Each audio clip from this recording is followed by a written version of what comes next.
Hello, ladies and gentlemen, and welcome to an early or mid Sunday afternoon episode of Ted's Booze Cellar with me, your most gracious host, Ted, the premier alcohol review show here on YouTube. Now, I'm going to be reviewing a drink that was gifted to me by a very dear friend, someone who I used to work with at my current job, and that is my dear friend Shay and her partner Meg.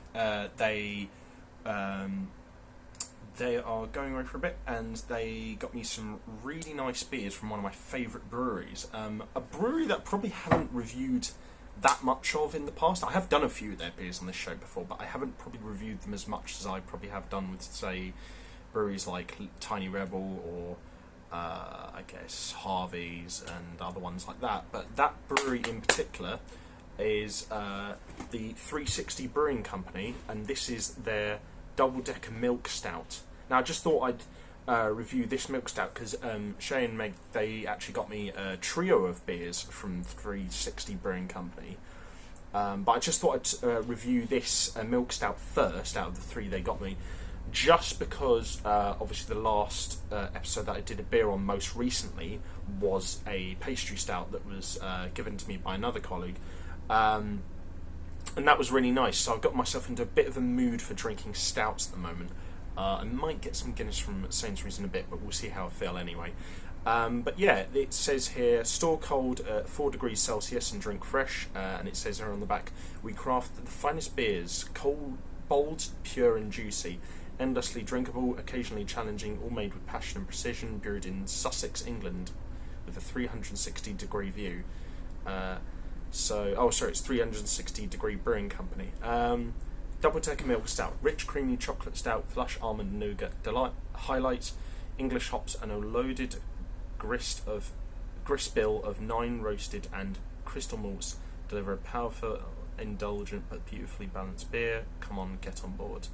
Okay, so I'm getting the feeling that this will probably go for a bit more of a milky, creamier persuasion than the pastry stout we had recently, but we'll give it the fair benefit of the doubt to prove itself on its own legs. So I will say that, as usual with the 360 Degree Brewing Company cans and label designs, this one is really nice. It's obviously got a nice picture of an old London double-decker bus that aren't massively in use anymore. So yeah, that's very handsome, very nice, simple, not too garish, not too simple, very nice. I'll give that sort of a good, I'd say a 9 out of 10 for the design of the can. So we'll have ourselves a quick snifter of it, see what our first impressions are like. See.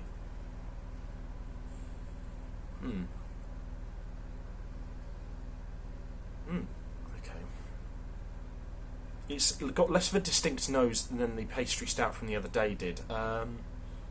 It does smell nice though. Okay, the main sort of nose I'm getting is this slight sort of like sweet creaminess at the end. The main through line of the flavour there in the smell is more so kind of like this mildly roasted almond flavour, which is kind of, I guess, what they were going for. Can't really smell so much of the chocolate, so we'll see how that comes through in the taste. But generally, yeah, that's a pretty nice nose. It's not as pronounced as the pastry stout from the other day, but what is there is really nice to smell. I just wish it was more pronounced and a bit more vibrant, but still, I think an 8 out of 10 is probably fair enough for the nose there. It does smell really nice. So, we'll have ourselves a quick palate cleanser of water.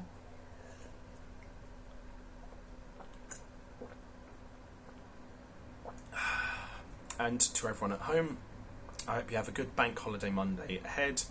Yeah, drink responsibly and know your limits. Anyway, let's see what this sucker tastes like.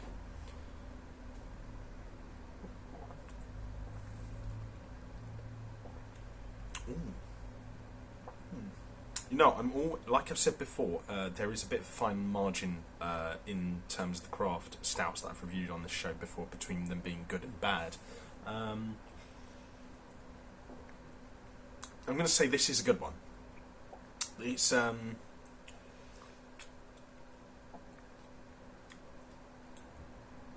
honestly, it tastes like a cross between a Guinness and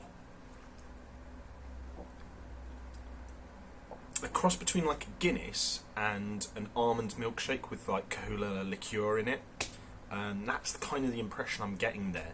But yeah, really like very smooth texture as well, which kind of really smooth, creamy texture, which I think lends itself to the kind of drink that these guys were going for. You know, I can definitely tell it's a milk stout. It's very creamy, almost like a smooth milkshake, not like the McDonald's ones where it's basically like drinking pure Shamrock, where it's just like so thick that it just gets stuck in the straw. No, this is very smooth, very almost. You know, the thing is as well, when you describe a sort of a creamy texture, you kind of think of it as being heavy. This has a creamy texture, but it's generally quite a light beer.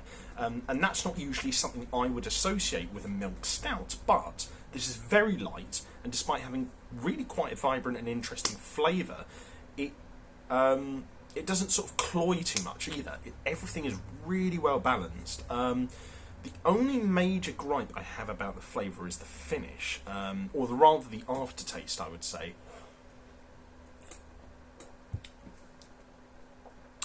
There's this slight sort of hint of something in the aftertaste. Like the finish, the main through line, the undertaste, and the general overtones are all pretty fine.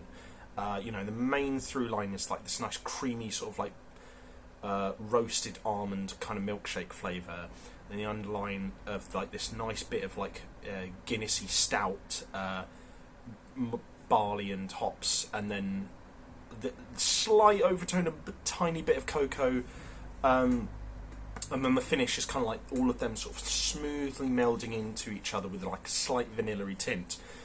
That's all fine. The flavour is really well balanced, but the only thing is this, I'm not really sure what to pin my finger on how to describe it.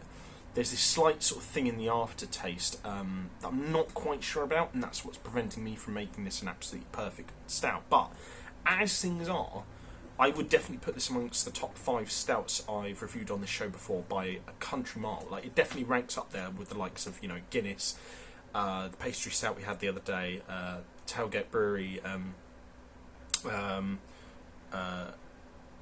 peanut butter stout. That one was amazing, and there's probably a couple of other ones I'd rank among this one, but yeah, this is really, really nice.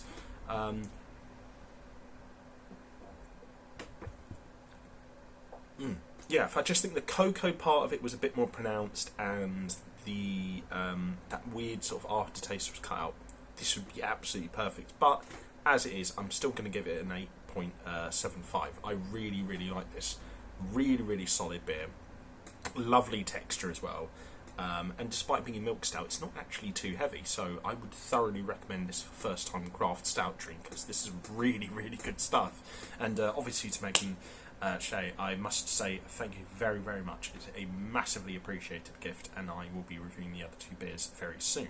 So, if you guys did like this video, leave a like, share and subscribe. If you have any suggestions for future episodes of Ted's Booze Cellar, let me know in the comment section down below. And if you want to check out anything else I do online, I'll leave the links to all that in the video description down below as well.